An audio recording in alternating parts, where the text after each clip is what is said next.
1 aos Coríntios 4, 14 a 21, ou então o capítulo 4, dizendo: Não escrevo estas coisas para que vocês fiquem envergonhados. Pelo contrário, para admoestá-los como a meus filhos amados. Era a motivação de Paulo ao exortar ali, ao admoestar, exortar a comunidade de Corinto. Em uma sociedade baseada em honra e vergonha, como a Corinto romana, envergonhar alguém era diretamente ligado a seu prestígio e reconhecimento público. Tá? Existia uma base ali na sociedade de honra e vergonha. Então, as pessoas elas fugiam de qualquer tipo de vergonha e coisas que a envergonharia de forma pública na sociedade e buscavam a honra dentro do status social. E Paulo trabalha esses termos por conhecer, está inserido na cultura, e ele falou: Eu não quis envergonhar vocês, né? Mas eu estou admoestando vocês, estou exortando vocês como a filhos. Paulo não tem desejo algum de difamar os coríntios, antes quer ajudá-los a reajustar sua perspectiva a respeito da honra e da vergonha. Em vez de enxergar o sofrimento e a zombaria como experiências que os fazem perder prestígio, porque os coríntios enxergavam o sofrimento, zombarias, como uma vergonha, uma perda de prestígio social, e na verdade no reino de Deus, o exemplo que nós temos maior é Cristo, que sofre no nosso lugar, que foi insultado, zombado. Isso, na verdade, o levou à glória eterna e não a uma desonra. Então, há um conflito de valores, de princípios entre as questões do reino de Deus e algumas questões relacionadas à cultura de Corinto, e Paulo está trabalhando isso, né? E aí ele diz assim: os coríntios deveriam levar em consideração que ser tratados como seu Senhor, Jesus Cristo, lhes conferia prestígio ainda maior. Em outras palavras, Paulo usa o anseio, o desejo deles por reconhecimento para lembrá-los de que o prestígio que importa de fato, aquele que Deus reconhece, ele vem, né, ele é decorrente de sermos semelhantes a Cristo.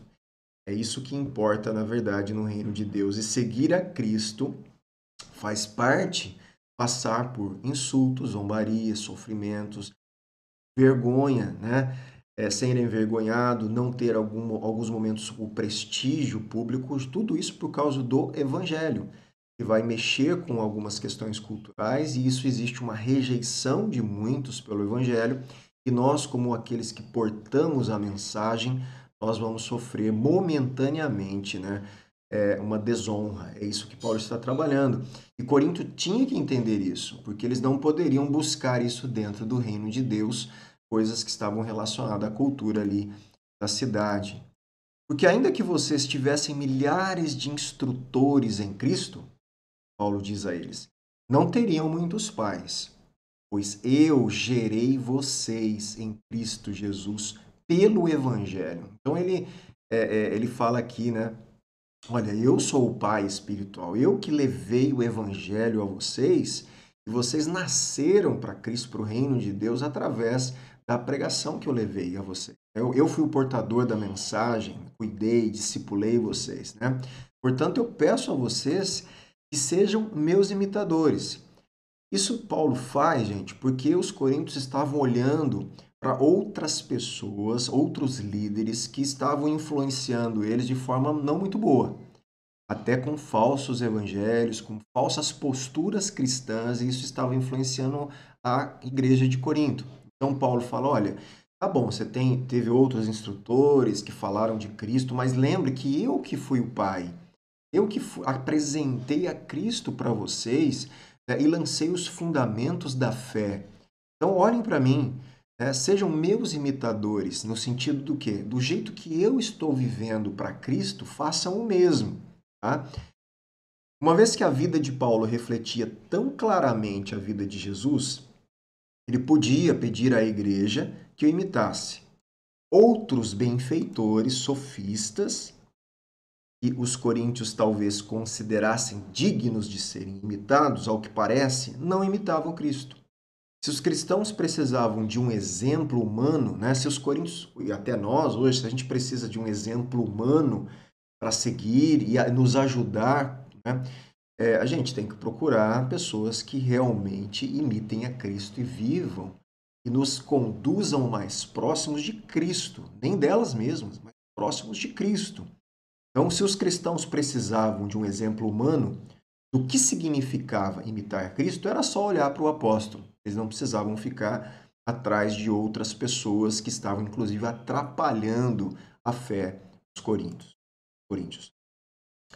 Por essa causa, eu enviei até vocês Timóteo, é meu filho amado e fiel no Senhor, o qual fará com que vocês se lembrem dos meus caminhos em Cristo Jesus, como por toda parte ensino em cada igreja. Então, olha que interessante. Paulo envia Timóteo, né, como seu filho amado, fiel no Senhor, para estar com os coríntios, com o propósito, a finalidade de fazer o quê? Lembrar os coríntios dos caminhos em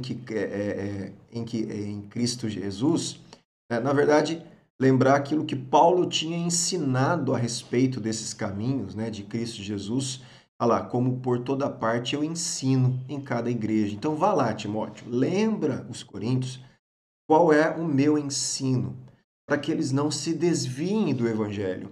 Então lembra o que eu ensino, o que você viu, Timóteo, eu ensinar em cada parte, em cada igreja que você esteve comigo, em cada lugar, cada momento que nós estivemos juntos.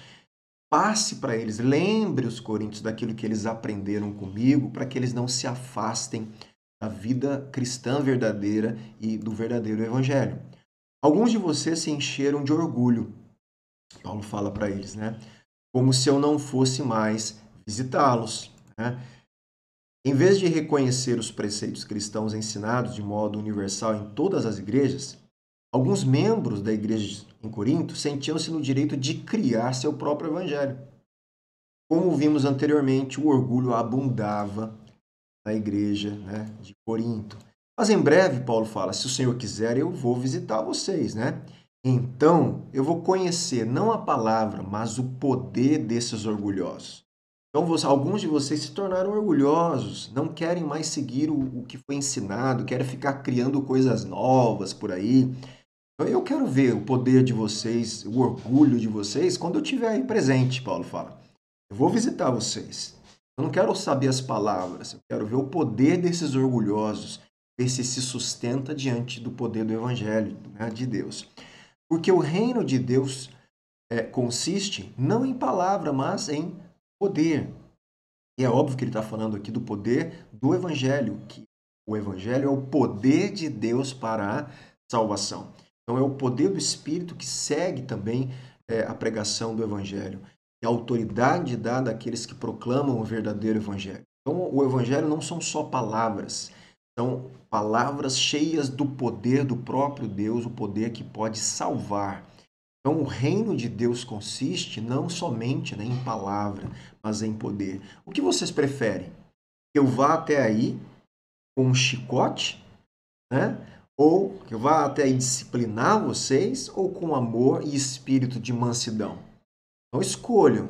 Na hora que eu chegar até aí, eu espero. O que Paulo está falando? Eu espero que vocês tenham se corrigido. Eu espero que vocês tenham atentado às minhas cartas, à minha carta, e tenham voltado atrás naquilo que vocês estão fazendo, que vocês deixem o orgulho, que vocês deixem de tentar imitar falsos profetas, falsos apóstolos, né? Que vocês deixem de tentar criar uma outra forma de viver o evangelho e adaptar a palavra de Deus à cultura de vocês. Então, deixe de fazer essas coisas, porque quando eu chegar aí, nós vamos desfrutar de comunhão, de amor, de espírito de mansidão. Mas se vocês não deixarem, eu vou ter que levar comigo um chicote, né? Eu vou ter que levar palavras duras de exortação novamente, para, com amor, colocá-los vocês no caminho do nosso Deus, tá certo? E as considerações últimas aqui, a vida cristã não pode ser reduzida a uma convicção mental ou a meras palavras, né, de confissão. O chamado de Paulo não é apenas para que os coríntios memorizem certas palavras de Cristo. Tem gente que acha que por decorar um monte de versículo, né, tá tudo ok. Gente que é uma máquina de decorar versículo e fica citando versículo à torta e à direita, e na verdade a vida de muitas, não são todas, gente, estou dando um exemplo que não é só isso, né, a importância, mas tem muita gente que sabe decor muito da Bíblia e a vida é incompatível com aquilo que ela memoriza, né? Então isso não funciona. Na verdade, nós temos que viver a palavra de Deus, independente, né, de termos decor as referências ou não. Tem pessoas que não têm decor e ela tem uma vida que é consistente, que se harmoniza com a vida de Cristo. Ela busca isso de todo o coração. Então, o chamado de Paulo não é apenas para que os coríntios memorizem certas palavras de Cristo, nem para que aprendam novas formas, né, de adoração, mas para que levem uma vida transformada quando eles estão imitando a Cristo. Então, resumindo isso que nós falamos, meus irmãos, sejamos imitadores de Cristo. Ele é o nosso Senhor, Salvador, Messias, o Filho de Deus.